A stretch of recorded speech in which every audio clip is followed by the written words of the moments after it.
Sirupatey on the mic. Arun देउला एके सिरुपाते।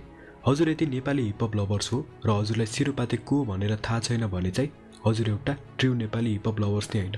केही महिना अगाडि ANTF अर्थात् अल नेपाल ठग फ्यामिली भन्ने सो आएको थियो, जसले नेपालका अन्डरग्राउन्ड हिपहप आर्टिस्टलाई एउटा प्लेटफर्म दिएको थियो। हाम्रो सिरुपाते ब्रदर पनि ANTF सोमा पार्टिसिपेट हुनुभएको थियो। उहाँको ब्याटल चाहिँ हाम्रो ट्यालेन्टेड ब्रदर जीवसँग भएको कुरा त हामी सबैलाई यथावत नै छ। त्यही ब्याटलबाट सिरुपाते अन द माइक को भनेर नेपाली हिपहप मनपर्ने अडियन्सलाई थाहा हुन पुग्छ। जब हामीले सिरुपाते ब्रदरलाई फर्स्ट टाइम ब्याटलमा देखियो तब हामीले उहाँले एउटा हाँसोको पात्रको नजरियाले हेरियो। हुन त हाम्रो हेर्ने नजरिया पनि किन त्यस्तो नहोस् त, जब सिरुपातेको ऱ्याप ब्याटल नै त्यस्तो कमेडी टाइपको थियो। भ्युवर्स अनि रियाक्टरले सिरुपातेलाई एउटा नेपाली हिपहप कम्युनिटीको हाँसोको पात्रमा लिए। तर सिरुपाते ब्रदरले राम्रोसँग थाहा थियो कि अहिलेको समयअनुसार चाहिने भनेको नै एटेन्सन हो भनेर। सिरुपाते ब्रदरले मौकामा चौका हाने भन्दा फरक पर्दैन। अब तपाईँ भन्नुहोला कि सिरुपातेलाई त ऱ्याप नै हान्न आउँदैन, ऊ त यत्तिकै सेलेक्ट भएको भनेर। तर मेरो साथीहरू, त्यहाँको अडिसनमा सेलेक्ट हुनु मात्र पनि त्यति सजिलो कुरा चाहिँ होइन।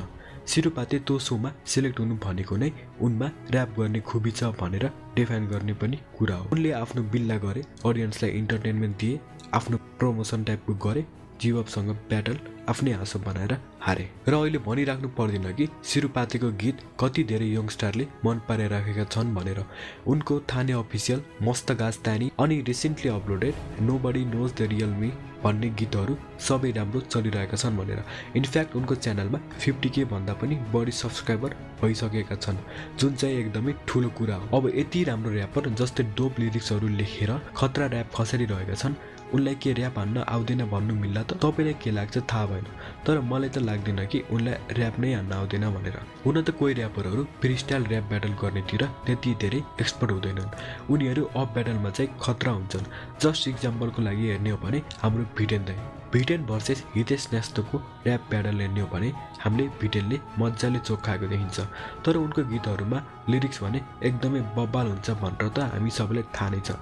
सो साथीहरू, यही थियो आजको भिडियो चाहिँ। तर जसले जे भने पनि सिरुपाते एउटा मास्टर माइन्ड भन्दा गलत हुँदैन। सो फेरि पनि अर्को भिडियोमा भेट हुने बाचा गर्दै आजको यस भिडियोबाट हामी बिदा हुन चाहन्छौँ। हस्त नमस्ते। तर भिडियो मन परेमा भिडियोलाई लाइक, कमेन्ट, सेयर अनि सब्सक्राइब पनि गरिदिनु होला है त। तालमा बसिरहेको 2-3 सपमा मलाई च्यापमा हानी हाल्यो मेरो केटाहरू चाहिँ आनन्दले बसिरहेको म पनि च्यापको तालमा ब्रह्माण्ड घुमेर